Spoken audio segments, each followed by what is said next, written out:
సంగారెడ్డి జిల్లా న్యాల్కల్ మండలం రేజింతల్ శ్రీ సిద్ధి వినాయక ఆలయాన్ని మాజీ మంత్రి హరీష్ రావు దర్శించుకున్నారు.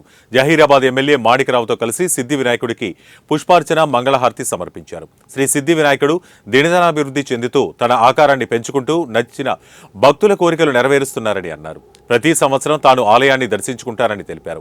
రాష్ట్రం సర్వతోముఖాభివృద్ధి చెంది నూతన సంవత్సరంలో ప్రజలు సుఖ సంతోషాలతో ఉండాలని హరీష్ రావు ఆకాంక్షించారు.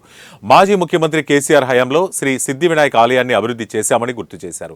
అనంతరం ఆలయ ట్రస్ట్ ఆధ్వర్యంలో హరీష్ రావుకు ఆశీర్వచనాలు అందించారు.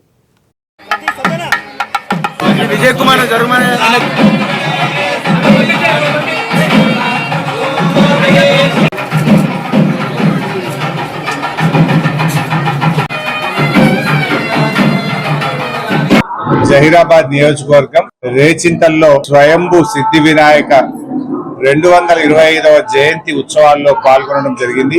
చాలా సంతోషం. సిద్ధి వినాయకుడు దినదినము తన ఆకారాన్ని పెంచుకుంటూ ఇక్కడికి వస్తున్నటువంటి భక్తులందరికీ వారి కోరికలు నెరవేరుస్తూ ఇటు తెలంగాణ, ఆంధ్రప్రదేశ్, కర్ణాటక, మహారాష్ట్ర 4-5 రాష్ట్రాల నుంచి కూడా ఎంతో మంది భక్తులు ఇక్కడికి వచ్చి ఆ సిద్ధి వినాయకుడిని దర్శించుకుంటూ ఉంటారు.